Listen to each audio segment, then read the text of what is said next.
We've reached the promised land. It is episode 13 of the Robbie Fowler Podcast. It's brought to you by McDonald's McCafe. Great tasting coffee, simple. There's good reason I say the promised land, because it is the final episode of season 1. It's myself, Chris McCarty, joined by the man that adorns the title. It's Mr. Robbie Fowler. How are you, Rob? Chris, how are you, pal? I'm good, mate. I'm really good.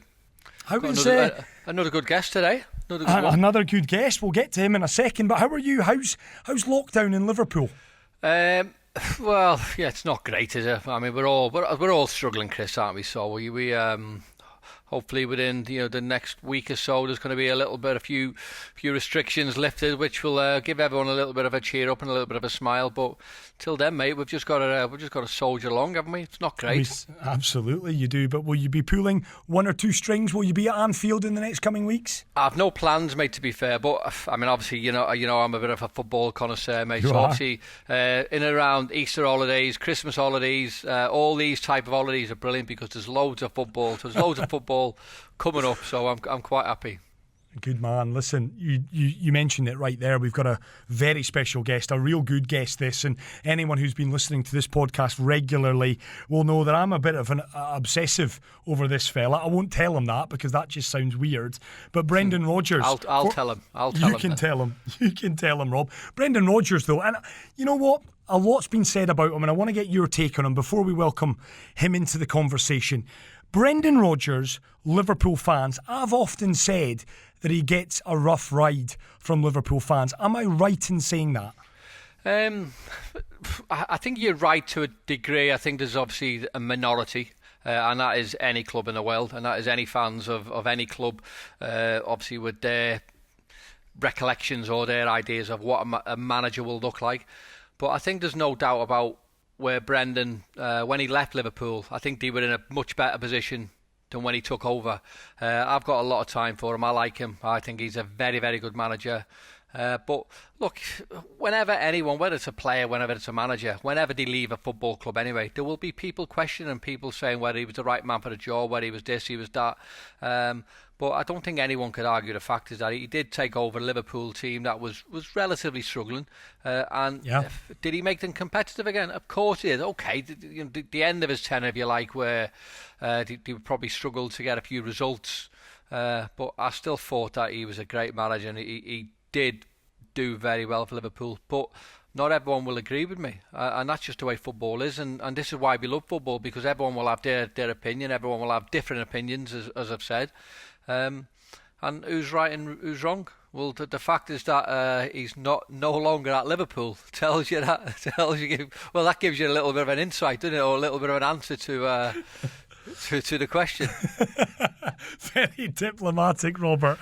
I'm always diplomatic. But I do, in all fairness, I like him because, I mean, I've been on record numerous times, and I treat people the way they treat me. And I've got a lot of time for Brendan because obviously myself being around the club when I was there, he'd always, stop what he was doing and he'd come and chat with me and would talk football, would talk other stuff. I remember going on pre-season trips and he'd sit there and, while the lads were training, and he'd tell me why they were doing this and why they were doing that. So I loved all that. And anyone who has got anyone who's got the nous to come and tell you all this, then, I mean, that tells you who's a man who's extremely confident. He wasn't worried or focused on, some ex-players here, I better do something else, or I better do this, because we've seen it with football clubs. Whenever you see an ex-player or someone who's got a great association with the club, whenever you see them in around training ground, well, more often than not, managers at that particular time think, "Oh, we're after their jobs," or you're after my job. That's the way it works. But Brendan knew he was confident. He knew what he could achieve. He knew what he wanted to do, and he was confident enough to involve you in conversations which were telling you why he was doing stuff and what he needed to do. And I loved that about him.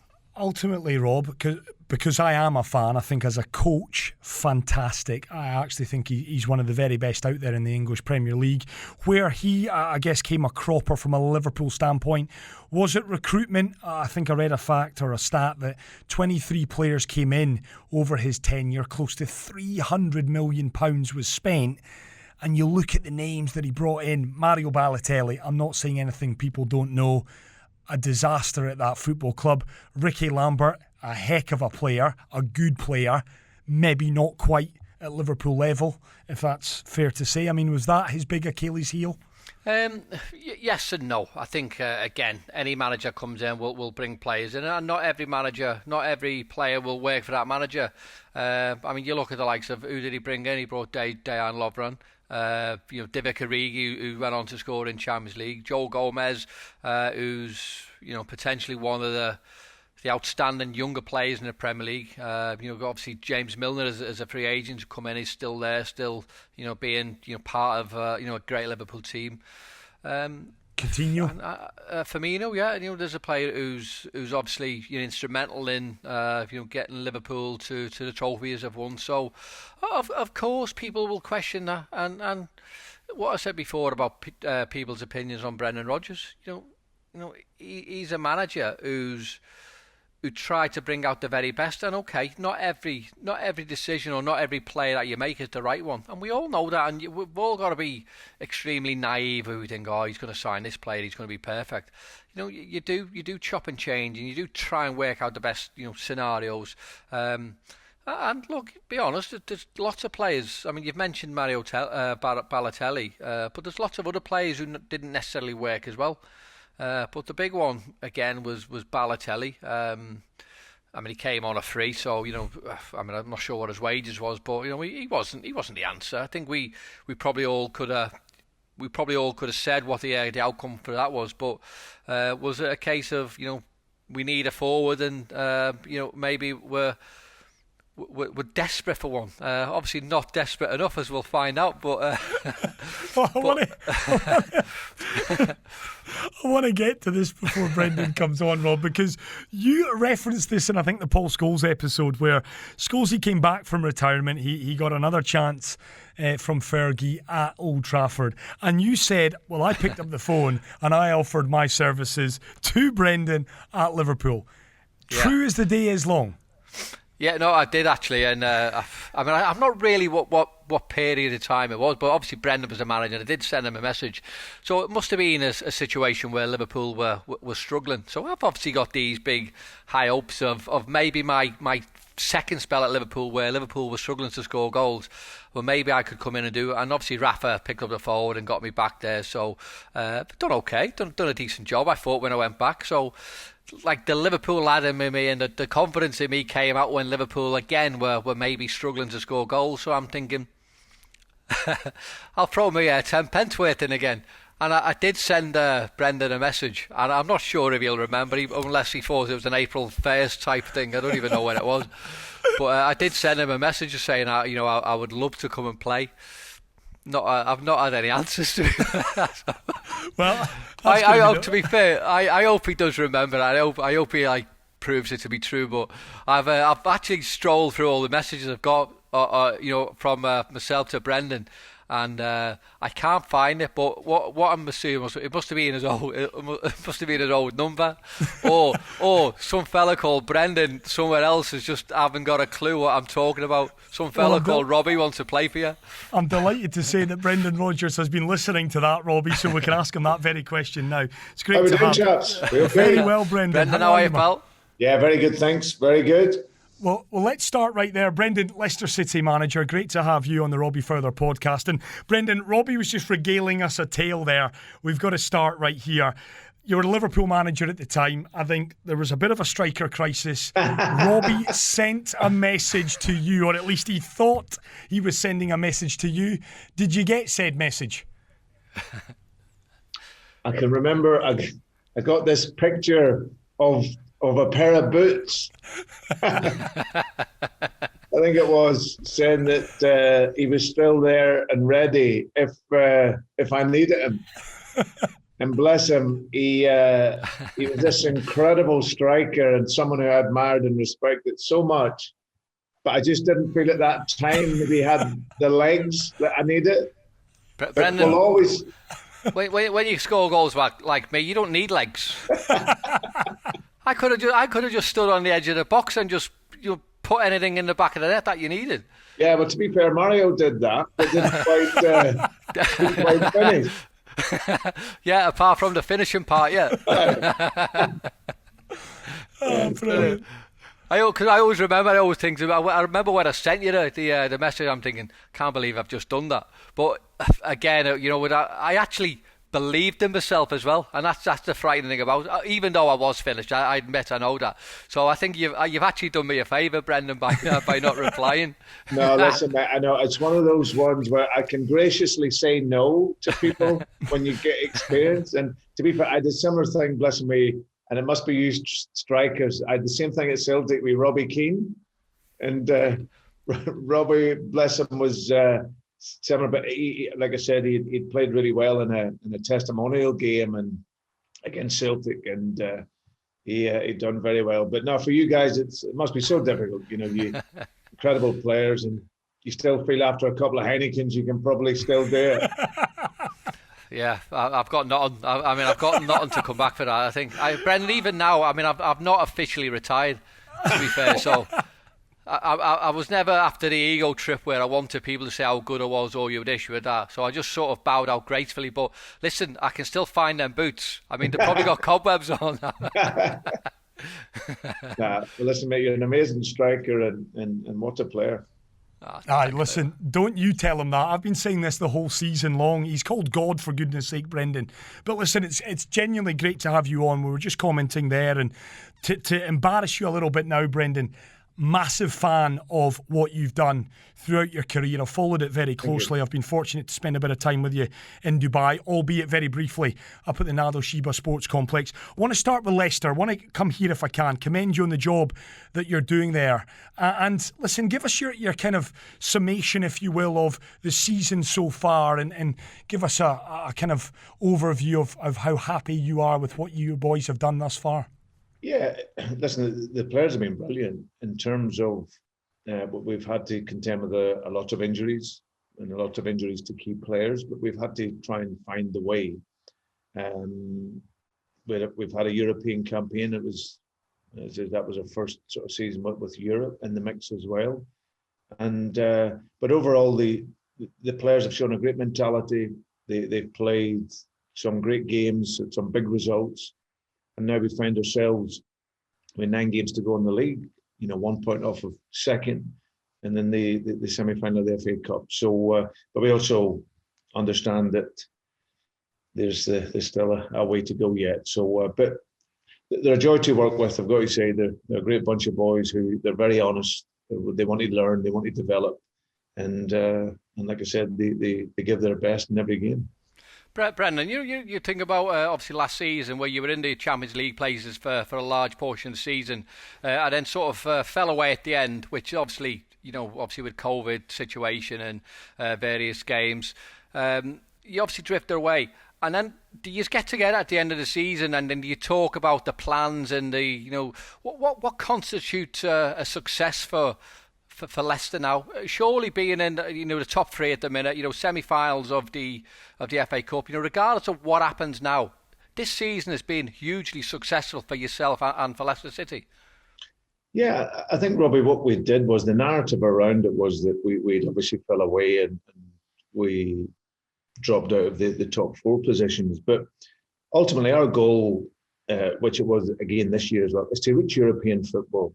So if you think we've got about the ninth highest budget in the league, right? So if you think of the top 6, and then you're going to have Everton, West Ham, around that sort of area. So that's where this club is at. So for us to gain European football is huge. It's for Leicester. So, but my ambition coming to here was to try and disrupt the market of the top 6. So you have those big clubs, and I say top 6. Top 6 for me is obviously defined like in a financial basis. Yep. Sizes of clubs, the economic situation of clubs, obviously are far greater than Leicester's. But I've always felt that could we then find a way to get into the top 6 in a football capacity? So last year we did that. Okay, we were close and disappointed not to arrive in the top 4. But again, like you say, COVID, key players, and our depth of squad wasn't able to cope with that. So we drifted away. think we only won about 2 of our last 9 games, and so but we still finished in Europe, so that was great. There's no doubt in the summer I had to reinforce with the players about the last season being a success, but how could we then prepare for the challenges ahead, and what were they going to be, and what strengths do we have, and how can we then improve going forward this year. And we went to the Grove Hotel, some training days there, some workshops, just getting out into the open. And from that day, the players have been absolutely brilliant, because I think it's important to talk about it. The narrative around it was that we didn't have a good season. I wanted to reframe it for the players and say it was, listen, you've done really, really well, but can we now push on again this season? And Brendan, you mentioned their 9th highest budget. That comes down to coaching then. Give us your kind of, if you can, a bit of an insight. 9th biggest budget, or 9th, depending on what way you look at it. For you then to bridge that gap, talk to us about the fundamentals that you require in order to upset the top 6. Well, I think for us, what's clear is from a recruitment perspective, Chris, we're in a market that we know that we can't move too far out of. So we'll get a player up to, say, 30 odd million, right? So we know straight away if someone comes on the market at 50, 60 million, 70 million, we can't get them. But still, for that, you can get really good players, and they're normally going to be younger players. So if you think of Wesley Fofana, Yuri Tielemans, these are players that they're very good young players, and you can make them hopefully better, and they start to grow and develop. So that's the idea. You have a fighting chance of getting in good players, and then it's always going to then be about your collective. Can you collectively work, bring in a style that allows those profiles and players to flourish? And as Robbie will tell you, you also need to have a spirit that because any club, that spirit needs to be strong if you're going to succeed. So I'm very fortunate here that the balance between the economics of the club, that's sort of very, very well run, the performance, that's up to me in order to perform on the pitch. And then there's a very, very small team of decision makers here that allows us all to make the right decision to go forward. So all in all, there's a great combination here. The ownership's absolutely amazing. They're very supportive. They're ambitious but realistic in it as well. And that allows us to progress. And then, like you say, I'm a coach and manager, so I and my staff around me are superb as well. So that allows us to work with the players, develop them, and keep them improving. Brendan, with you've just mentioned obviously the economics of Leicester and what type of club you are in terms of the budget. Surely now with obviously winning the Premier League, a good few years ago now, but I mean, you look at Leicester, you look at the new ground that they've got, you look at the fabulous new training ground they've got. So when you are looking to attract players, surely your attraction is a lot more appealing when you've got that state-of-the-art training ground as opposed to what you've had in the past. Yeah, it's a huge upgrade. Belvoir Drive, where the club used to be, the training ground, been there for many years, ended up being a fantastic facility. The Leicester women's team are in there now, so that's a great facility for them. We've been able to come here, and this is a genuine world-class training facility.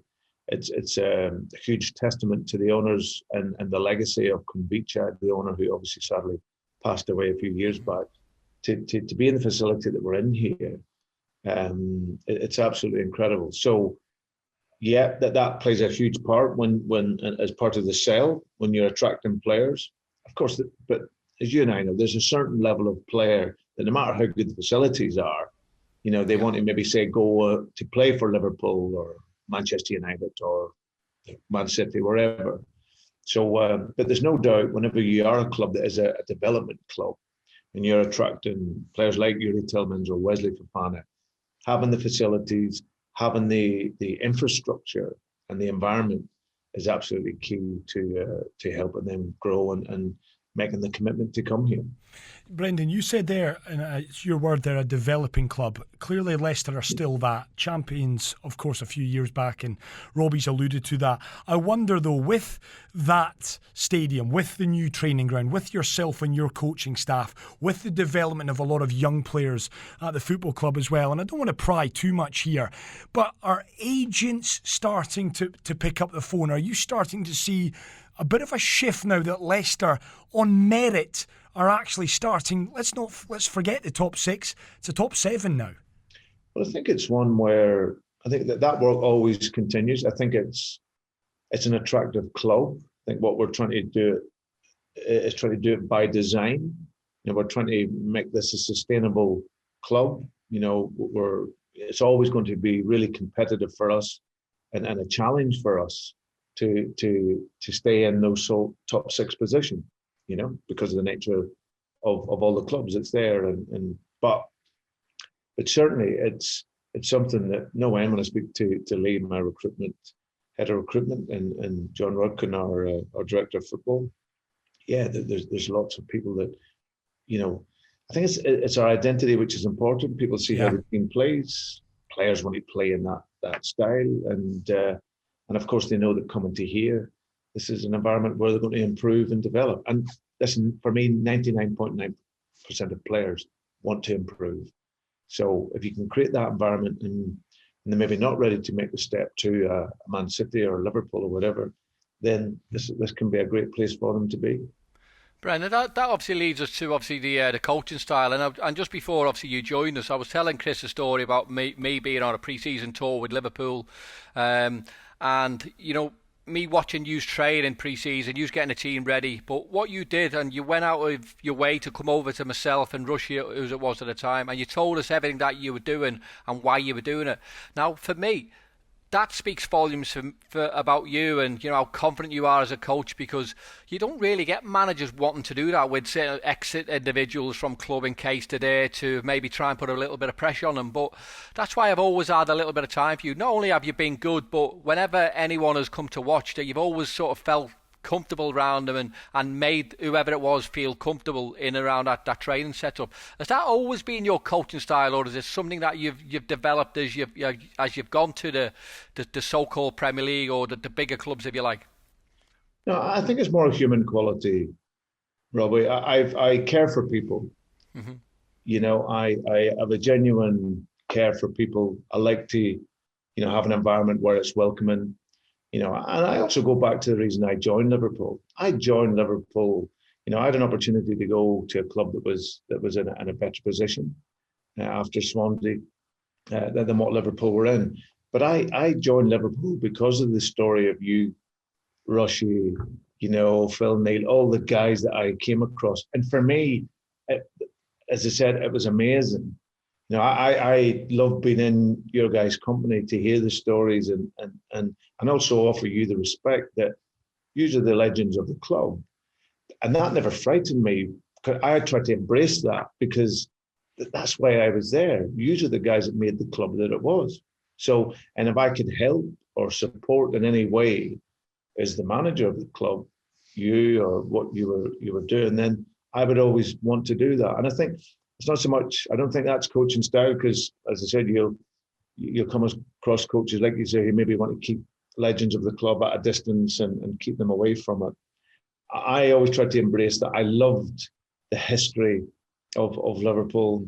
It was an incredible institution, and guys like yourself were a big part of that. So I always wanted to try and make you feel welcome. So it's more what I am as a person as opposed to the coaching style. Just staying on that, Brendan, then, on your coaching style, what was, in your opinion, the biggest evolution that you've had as a coach?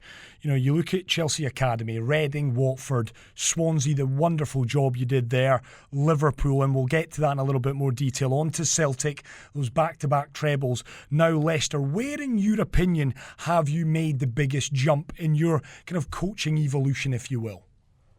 I think it's ongoing, Chris. I think that I was, so if you strip it back to when I first started managing at Watford, I wasn't a big player at all. I was a talented young player who played international football as a youth player, joined Reading, and then I had to quit. And then it was the case of, right, well, what are you going to do? So, and for me, football was my life and my passion. So I went down that journey of being a young coach through to coaching some of the best players in the world at Chelsea. And in 15 years of that, I was then ready to go and manage. So I had decent experience. But management then was giving me a totally different perspective. It's not just about the coaching. It's about leadership. It's about man management. And I would like to think that it's frightening, really. It's nearly 10 years ago since I've been at Liverpool. And I think of that alone. I think walking in there at 39, and I'm now 48, and I'm virtually, my coaching principles and all of that are the same. Those have evolved. Probably when I was younger, I wouldn't have compromised so much. I say compromise. Fundamentally, my teams will always look to press, be aggressive, be creative and attacking in the football, and be a collective unit. So that's how the teams have always played. But I think as I've evolved as a coach, I've tried to respect that sometimes if I don't have the best players and I'm playing against a team like we had, say, for example, Man City away, then you have to adapt and you have to find your advantages elsewhere in the game. So that's something that has evolved for me. But also management has led me, like Liverpool was a huge step in terms of managing an institution where every word you say goes, around the world in virtually a couple of seconds. And as I said, it was an incredible learning curve for me. And I felt when I left Liverpool, then I still needed a big pressure, because the pressure of Liverpool was huge. And that's why, as I said, I was able to go to Celtic. But I just think as each role, each job with experience, you learn, you develop. And now I said where I was at Liverpool to where I am now, I'd be a different manager and a different leader. Brendan, you just mentioned obviously man management there. I think I obviously witnessed it. I know that you're big into man management, but what is your take on the tactical or the technical acumen of the game as well? So I know you just spoke about you maybe changing certain roles for certain teams, but do you sort of build on what you've got more often than not, as opposed to going down what it takes to stop the opposition? What I'm saying basically is, are you looking at your strengths more and more as opposed to the opposition? Yeah. Listen, you always have to have balance.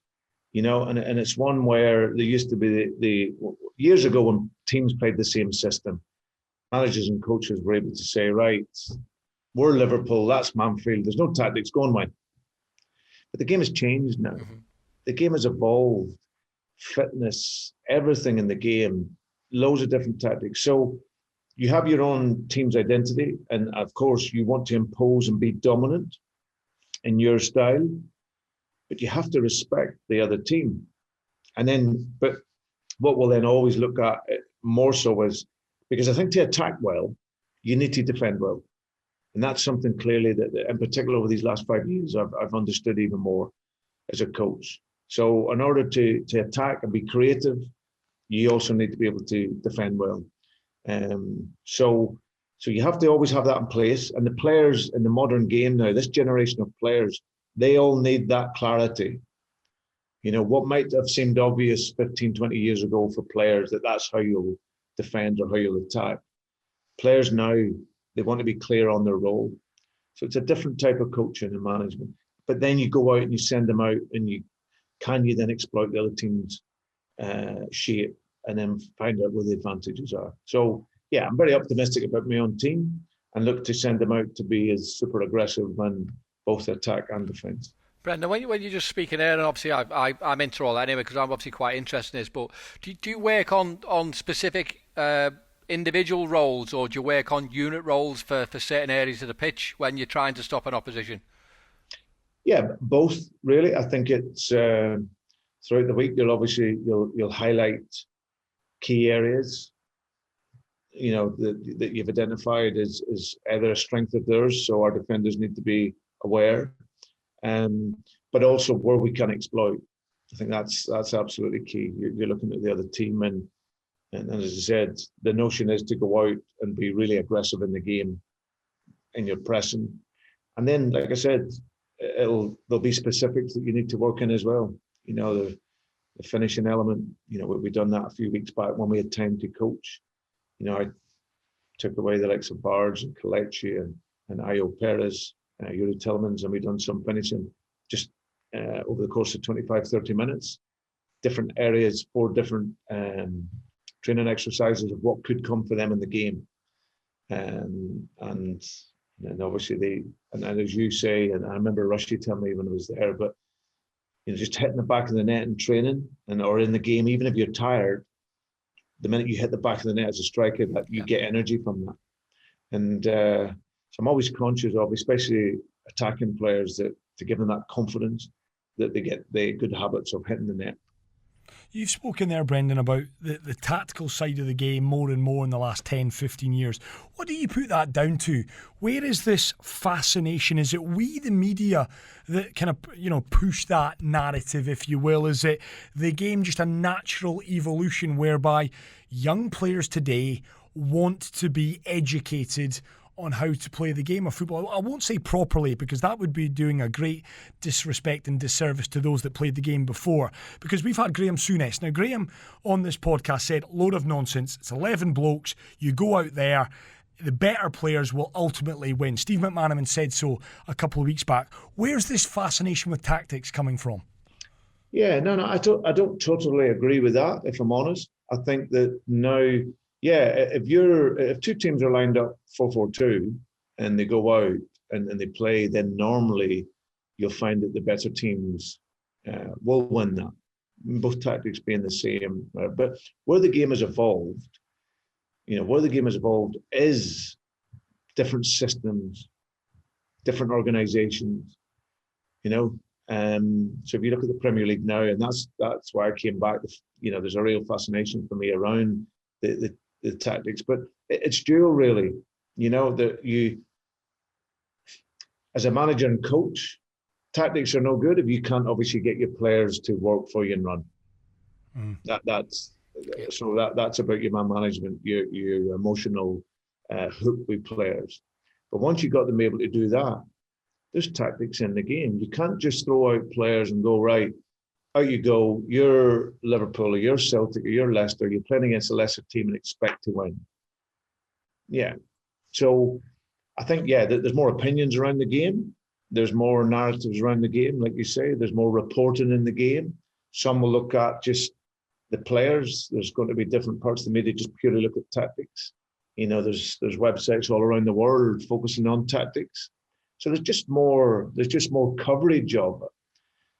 But there has always been a certain amount of tactics in football, But of course, you have to implement those. You have to have top players, and this is something that's evolving all the time. If you look at all the different systems, if you play against a system, so we played Manchester United in our last game.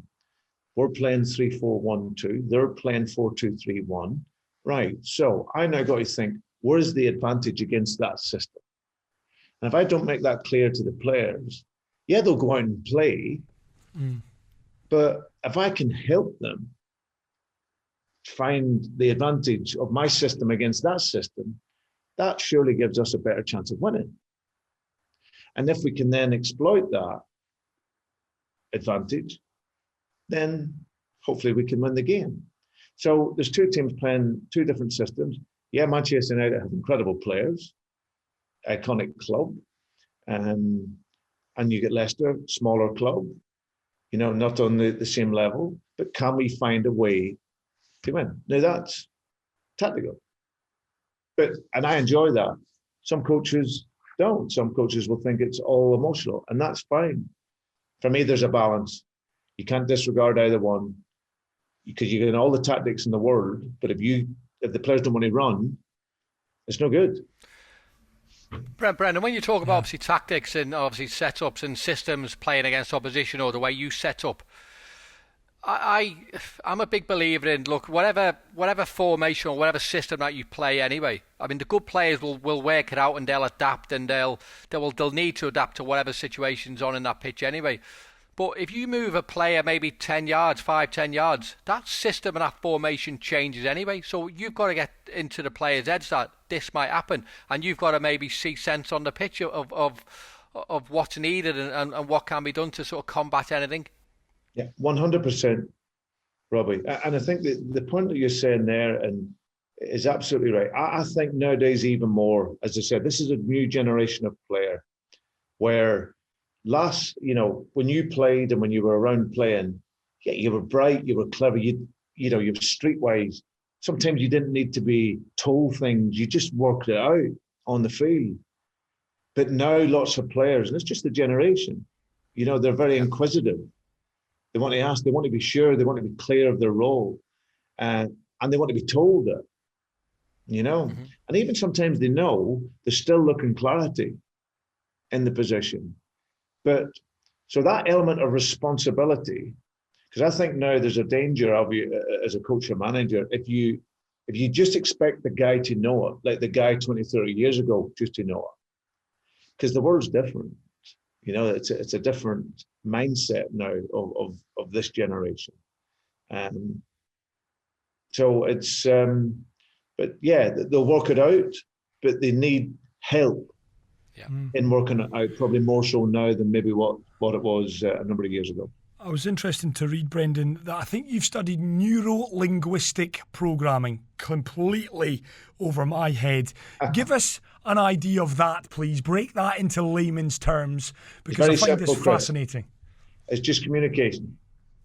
Okay, it's communication. Based around, the mission statement around NLP, it's shortened for.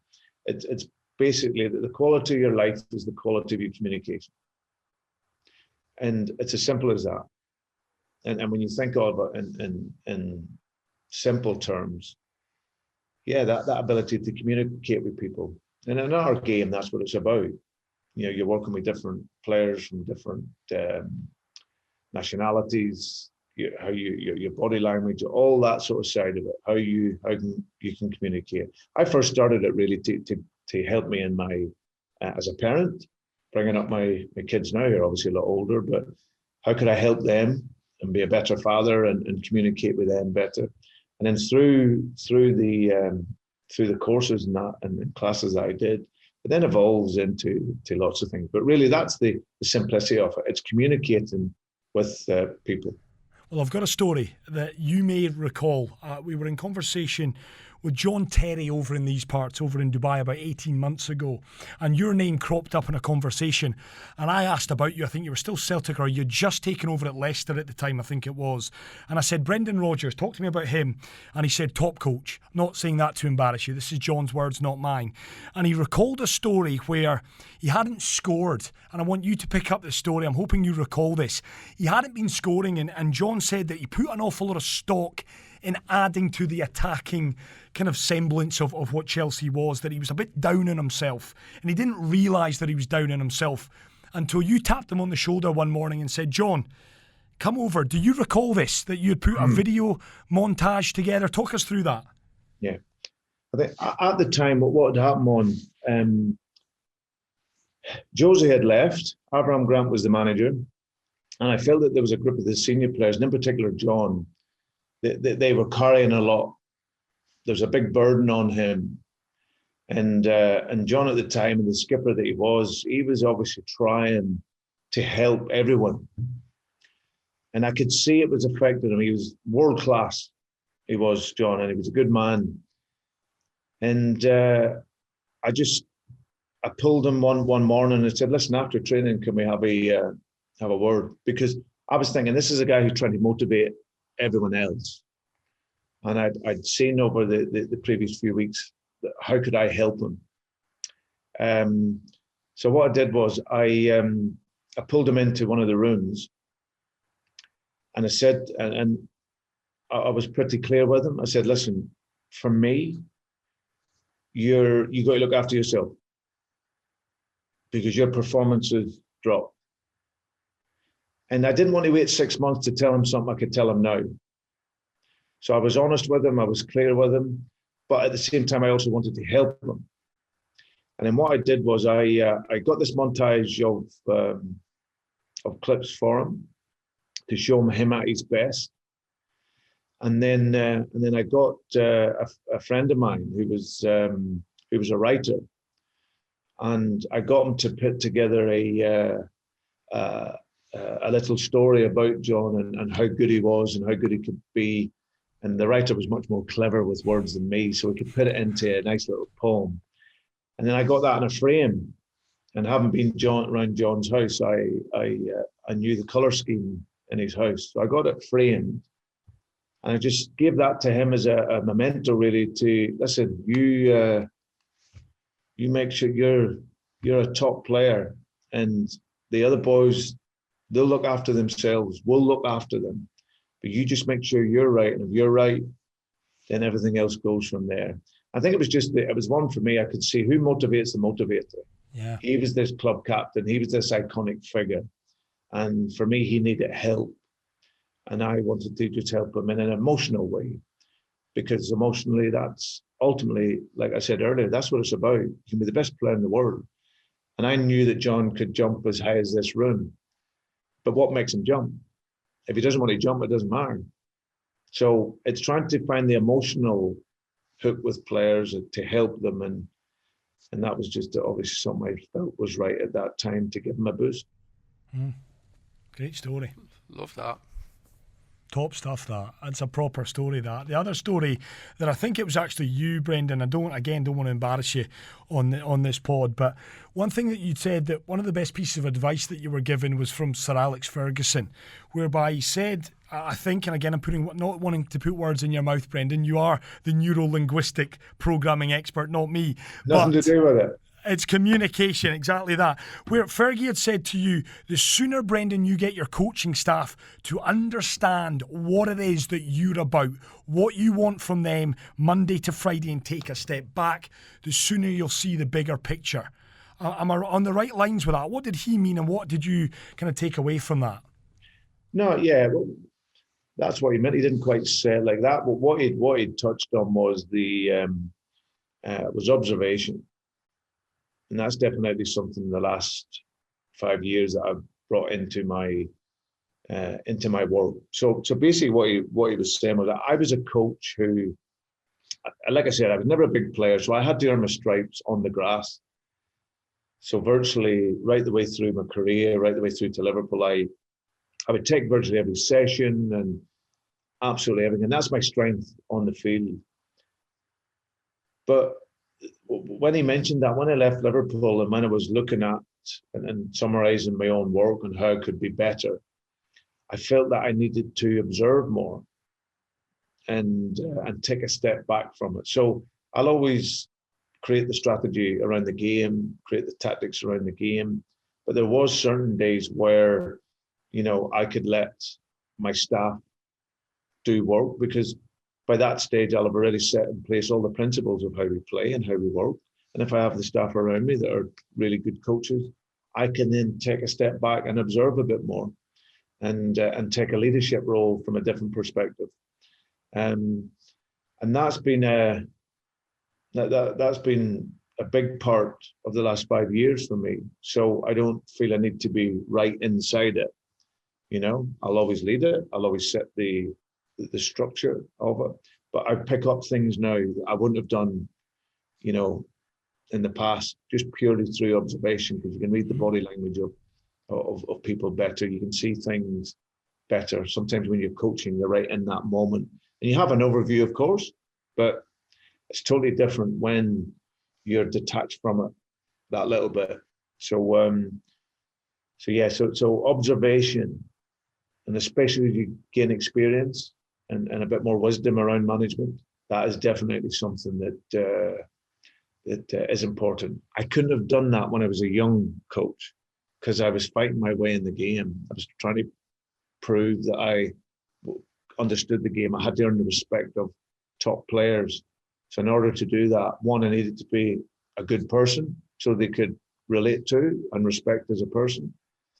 And then on top of that, I had to show that I could coach, because I wasn't coming with 500 games and 100 international caps. I didn't have that. My path was different. So, but certainly as I've gained experience now, in leadership and management and coaching, observation is very important. Brendan, can we obviously? Well, I think we're doing obviously things in reverse here. So obviously we spoke about Leicester and obviously how you ended up at Leicester was obviously the job you done up at Celtic was just extraordinary. So regardless of what people think of the Scottish League, I mean your job and the role you played in obviously you've done the double treble, and obviously you've never left. You were on course to do the triple treble. I mean that is, in itself is extraordinary. And I think your job and your role that you done up there in was very instrumental in all the good that Celtic have progressed to and what they are now. But I mean, it's outstanding. How do you look back at your tenure at Celtic, and we all know it was a success. But is your success up there based on how well you've done in the league and the cups, or did you always feel under pressure to perform that little bit better in European football? I think I always hope that when I left Celtic, when I was in there, I'd said that my legacy would be hopefully what people felt not about how I left or how I joined, but the football and what we did when we were there. Celtic was a job for me that I felt I needed pressure when I left Liverpool. Huge pressure there. And I always wanted to manage Celtic. I was a Celtic supporter as a boy and as a man. And I'd always hoped that one day I could. And the opportunity came for me after Liverpool. And it just felt right. And from the first day I walked in there, it just feels different. It would be like you managing Liverpool, Robbie. There's a different feeling. If you manage other clubs, you give your best, you do everything. But to manage Celtic was a dream come true for me. I was never good enough to play for them. So to manage them was just, it was a dream. And for me, from the first day I arrived, the support I had, it was incredible. And my job going in there, Celtic were winning, but they just lost to Rangers in the semi-final of the Scottish Cup. They were well beat, they got outplayed. And there was a real sense of, and Rangers were coming back in the Premiership, back into the league. And so there's a real feeling that Celtic were not as good as what they could be. So my vision going in there was for Celtic to win and win in the best way we possibly could. They hadn't been in the Champions League for something like 3 seasons. So could we get them back to there? And then I was very lucky. I had an amazing group of players. They were really good guys. I felt they were so authentic. They were playing for this huge institution, and I was in to help them. And me and my staff we went in, and then we were able to create history of so many magical moments.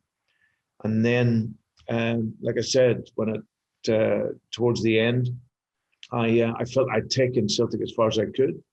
I could have stayed on and and like you say, done the treble, but we'd won 7 trophies in a row, and we'd created so many records and so many incredible memories. But I just felt that I'd maybe taken the team or the club as far as I could, and for me, I'm the type that I need the next test and the next challenge. And unfortunately, I wasn't able to develop that there at Celtic. So for me then, okay, it was to come to here and see if I could help disrupt the market of the top 6 and break into that. And that was a huge challenge, but that's what I've always taken on. If you look through my managerial career, going to Watford down in the bottom 3, keeping them up was a challenge. Yeah. Going to Reading, trying to get them into the Premier League, failed. Swansea, could we become the first Welsh team to get into the Premier League? We did that, right? Going to Liverpool when I could have went elsewhere, the challenge, Liverpool were 8th. They had been out of the Champions League for a few seasons. Could I get them back in? Yes, we were able to do that. Nearly win the league. But, okay, going to Celtic, could we win in the best way? Could we get back to the Champions League? So, for me, the story is, it's all about the test and the challenge. And but I had a dream come true at Celtic, and I loved every minute of it. So, Brendan, when you went up to Celtic, and you've just alluded to yourself, so you won your first 7 trophies in obviously the 2.5 years that you were there. I think the first Celtic manager to have three of the first victories against Rangers. I think that's obviously another one of your records. But not one of your first games, but your first game was a team called the fabulously named Red Imps, where obviously you lost in a qualifier. When you lost that game, did you think to yourself, Christ, what is happening here, by the way? A little bit. We had a really good pre-season, and then we were drawing this team in the Champions League, and it was at that night I knew, without being arrogant, I knew over the 2 games we would get through. Yeah. But that night, I knew that. Right, Christ. I walked over to applaud the Celtic supporters for coming. and they weren't happy. Even though it was pre-season, and even though they could probably see, there's a huge demand. And I remember getting in the bus and leaving the ground, and it was the support around the bus that weren't happy. I thought, wow, right, you've got to be good here. There's no grace. You've got to be good in every game. So, but yeah, we lost that. It was a horrible evening. It was 36 degrees. It was a dry AstroTurf pitch, and I actually remember the game. The game, it was right next to the airport as well, wasn't it? If my memory's right. Well, Craig Gordon was about 1,000 yards from a Monarch airline that was just coming in down the back. Oh, the setting was great. The setting was lovely, but the result wasn't so good. But hey, listen, you quickly turned it around, Brendan, and you've said it. Your record stands up, and you as a self-confessed Celtic fan, you said it day one, and you will know that with that mob, and I call them the mob, I'm being respectful to them. I've got a lot of Celtic mates of mine. You'll have those in the camp that say Brendan Rodgers, what a manager. The brand of football was the greatest that I've seen in my lifetime. You will be acutely aware as well, Brendan. You've also got fans to say, hey, Brendan Rodgers, he walked out on us mid-season. What do you say to those fans, those disgruntled fans that think, he could have easily said to Leicester, wait until the end of the season, played out the 3rd season, and then he would have gone with an acceptance? What do you say? What's your message to those fans? Well, listen, I understand, Chris, that there'll always there'll be a narrative around that. My own, I've always made decisions that I've always felt have been right. Yeah. In terms of, even though I was a supporter of the club, this is also my profession. I felt at that time there was about 10 games to go. We were 8 points clear. We had won the first trophy of the season in the League Cup. I think we're in the quarterfinals of the Scottish Cup. Yeah. So my feeling was that the team was in a good place. We'd created an environment and established a mindset, a mentality over the 2 and 3/4 years I was there.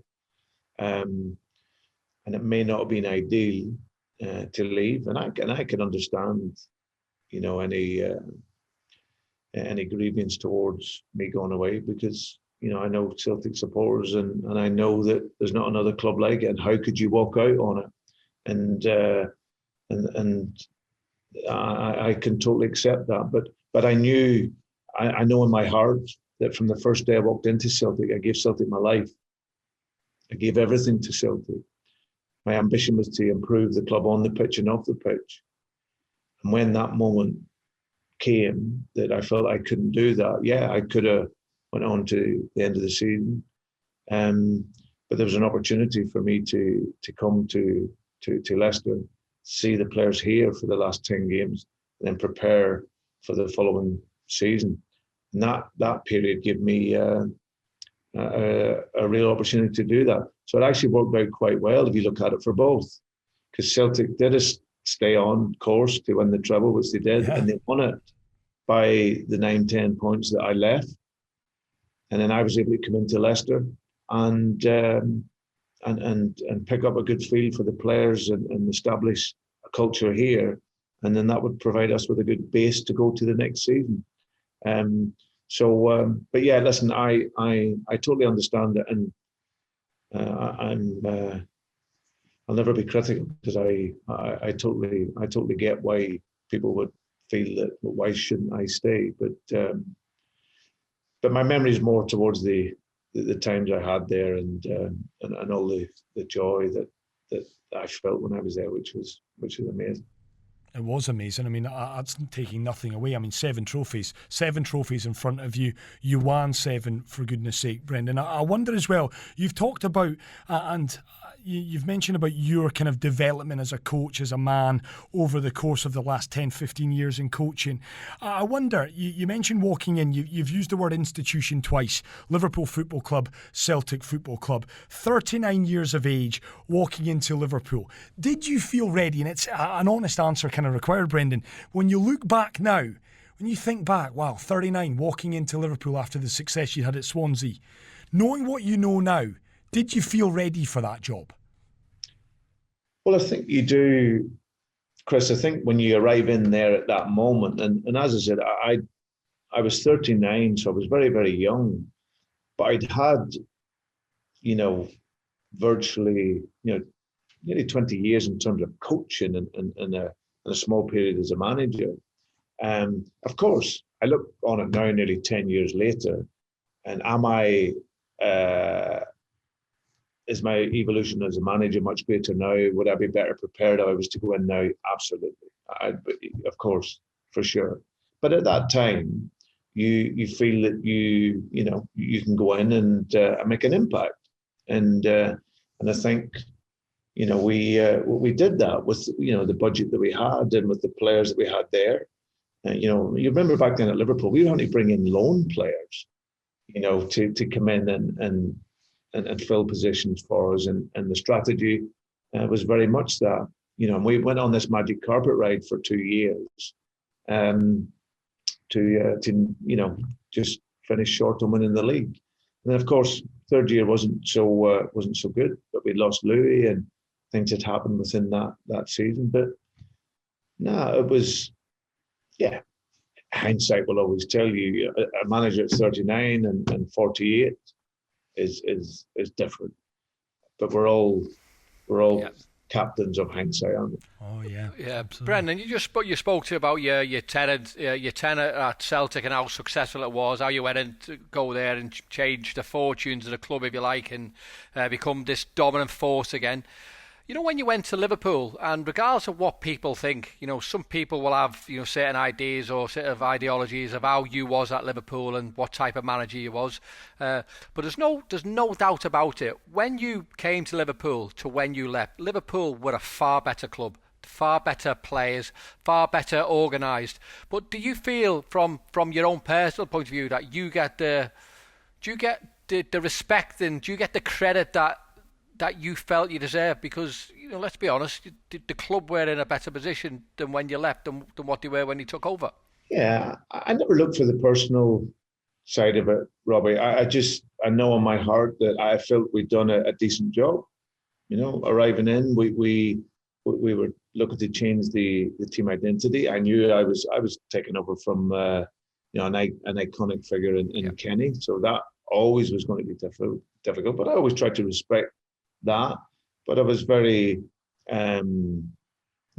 focused on what I felt I could do. Also, as well, when I arrived in, and probably what isn't out there so much, we were having to cut the budget at Liverpool.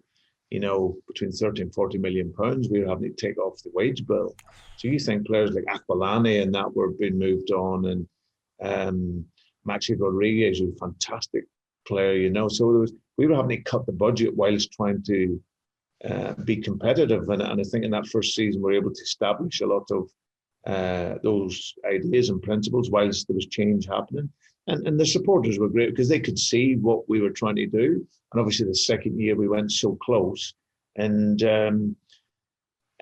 listen, you're so close to being the first manager and for 27 years, whatever it was, to have won the league. And then it just sort of drifts away from me. But that's the game. I never look at it from the, people, there'll always be a narrative around managers or coaches. I had a brilliant time there. I loved everything about Liverpool, the city, the club. It just didn't work out for us at the end. But I think we left some really good players. We brought in some young players to develop, like Philippe and Jordan grew in my time there. We brought in guys that were really important, like James Milner on a free. It was for me, such an enjoyable period. Again, you'll have people that say, listen, you've done a really good job there in the circumstances. You've set a good base. There'll be others say that you didn't. So I've learned through experience to be balanced either way.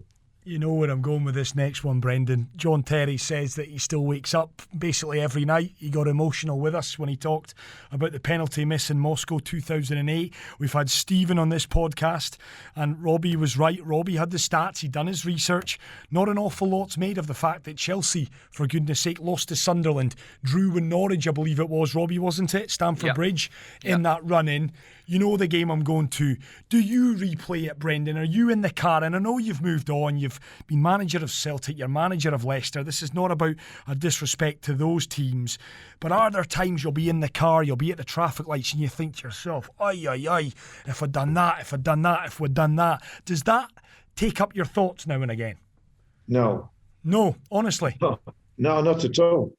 I think that's... I think that what we did was we were on an 11-game winning run. We arrived into that Chelsea game in great form. And we played very, very well in the first half. We created chances. They were sitting deep, and we didn't make the breakthrough. But we were fine in the game. We were an aggressive team. We were an attacking team, and we continue with that vein. Obviously, the moment where Stevie slips happens just before half time. Okay, it happens. Next 15 minutes of the second half, we have to stay calm and look to get the goal. And then I think probably after about 65 minutes, I think that just the whole emotion of the game takes over, and then we become too frantic in the game. We're talking tactics. It becomes too emotional. We're running out of position. We look desperate too early in the game, and that was just because lots of the players never been in the experience, in the position before, and then we end up losing the game 2-0. We're going up for a corner late on, and then the corner ends up, we break away and they score. But it was just one of those things that happens. I'm one, to be fair, Chris, I don't look back into the past so much. I'm genuinely one, you could come to me on a lot of things and people would say things to me about games and stuff, but my life has always been about the next experience. And that's why I feel that I can park things. I'll learn from it. I can be better. But that was something that was just an unfortunate thing to have happened. And of course, that was the game that lost us, really, because directly after that, I think Man City were playing Crystal Palace, I think it was. And so that gave them the sort of boost, But that game, we for 70 minutes of that game, it's how we'd been for a lot of the season. We, with all due respect, if I had the back four I have here, then we'd have won the league, no question. And that's that's what I would say. So we'd have been in a position, but because we didn't have that, our team was very attacking. That was the strength of the team. We didn't have a defensive midfield player. Our midfield player was our playmaker in Stephen. He was a fantastic passer of the ball. He started a lot of attacks from deep. His vision was so good. So we were very much a front foot team. I look back in the game, obviously disappointed because we'd done so well that season, and I would love to have been the guy that would have won the league, but it just wasn't quite to be. Brendan, you just touched upon it yourself there. So Liverpool that year, I mean, starting the game's absolutely on fire. Maybe 2 or 3 up in the first 15, 20 minutes. A lot of the times in that year. Now, one of the things that probably rankles me a little bit about is when people talk about the Chelsea game and they talk about the ifs and the buts and what should have happened, what didn't happen. A lot of people now, and you mentioned before with hindsight, look back and said, maybe Liverpool should have set up differently and went not to win the game, but just not to lose the game, if that makes sense. So people are saying, well, what you were doing all season, people will afterwards saying, well, maybe you should have shut up shop and just went and not lost the game. Surely that's ridiculous, because I mean you're on hiding to nothing. If you'd have done that and got beat, then people would have questioned you the other way. So I mean, you could. I don't think you could have ever won. In all fairness. Yeah, no, and Robbie, you're absolutely right. And you'll know yourself now, having done a bit of coaching and that now. When you set up a team to play, that would be like saying to Jurgen, you see how he works, offensive, aggressive. Look to dominate. That would be like saying to him, right, for this one game now, I want you just to stay away. It's not going to happen. Oh, say to Pep, right? Your team is about pressing high, being dominant, being up there. But for this one game, you're going to do everything that you haven't done in the 2 previous years, and you're just going to sit back and invite pressure. For us, I always felt that team, probably because of personnel, we maybe weren't so strong defensively. So we weren't the type of team that could just sit in and defend, because we didn't have, I believe, the personnel for that. So our team was about being on the front foot and doing what top teams do, is start quick and finish strong. So in the first 15, 20 minutes of games, like you say, we were always aggressive.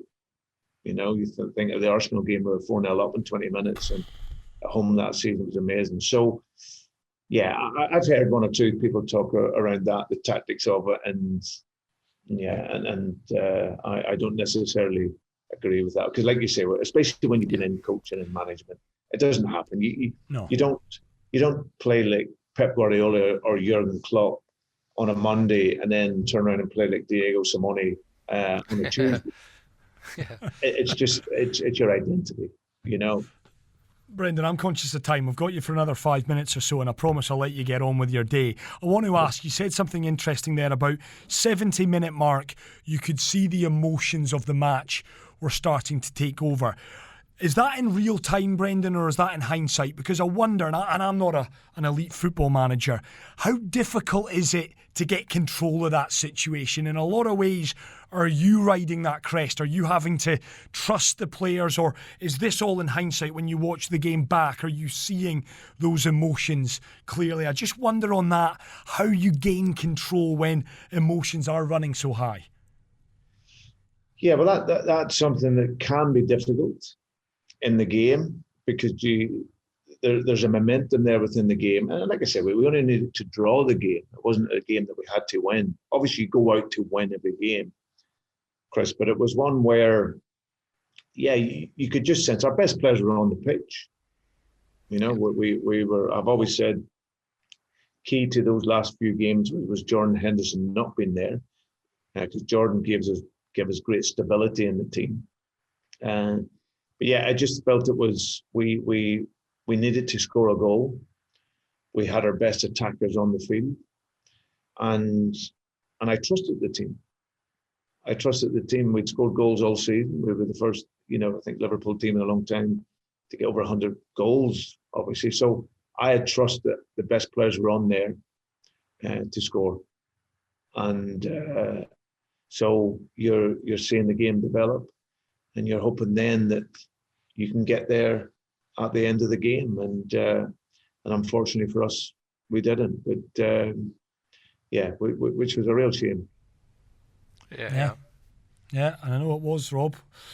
I know it was. Yeah. I want to get, just very quickly as well, Brendan, we've got a number 9, a legend in our midst here. You've got a great number 9 in your midst, and Jamie Vardy. The story's well told.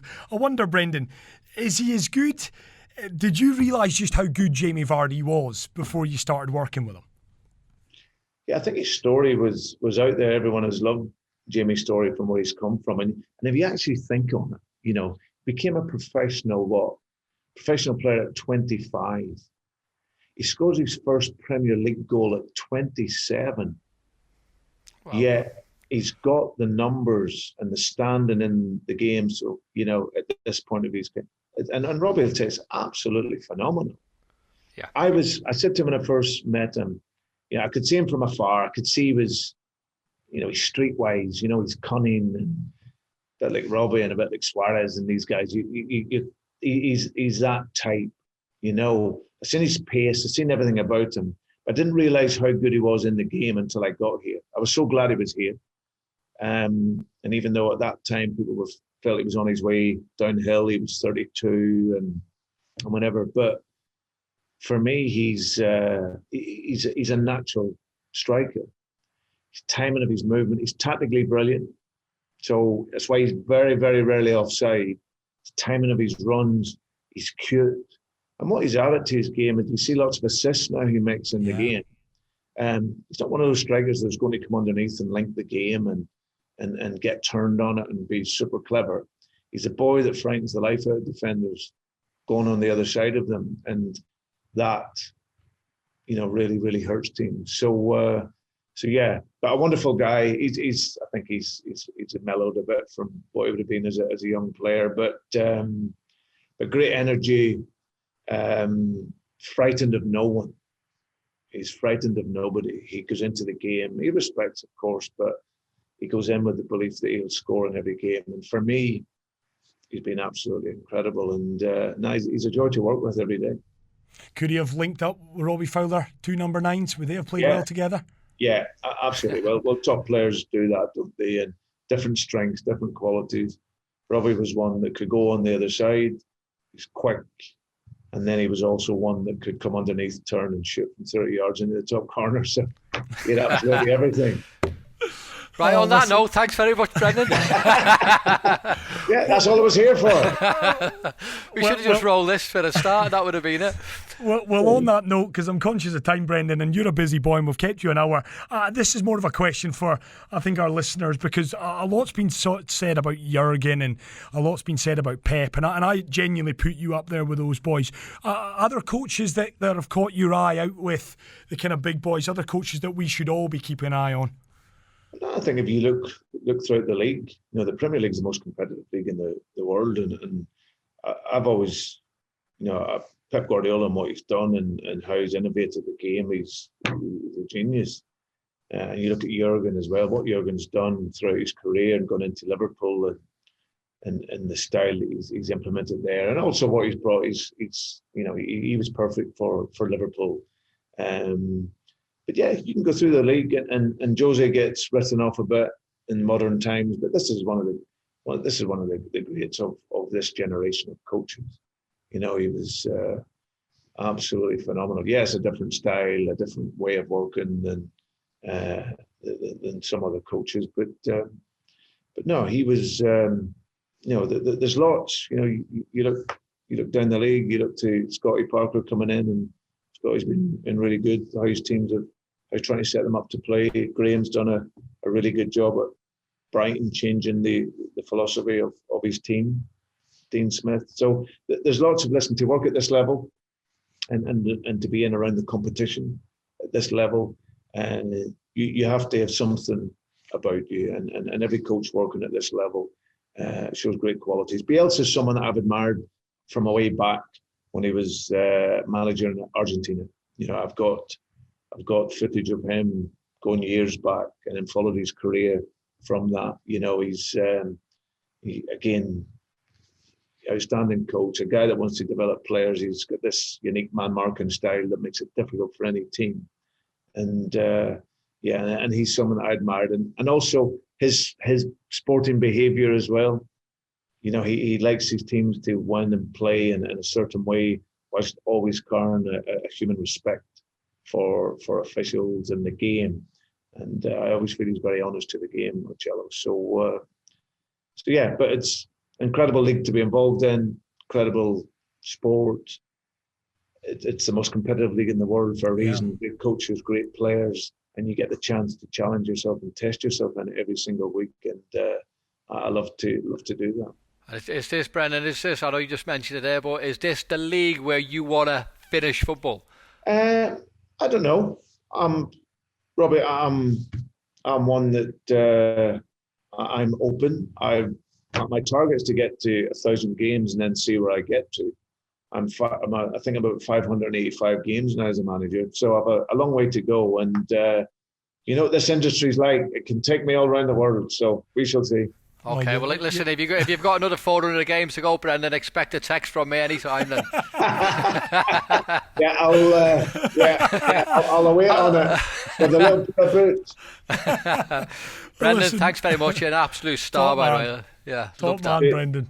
Cheers, guys. No worries. Thank you. Hour, Brendan. Thank you so much, Brendan Rodgers, Leicester City boss, and good luck for the rest of the season as well, Brendan. Cheers. Thanks, Chris. Thanks for having me. Man. Thank you. Cheers, Brendan. Thanks, pal.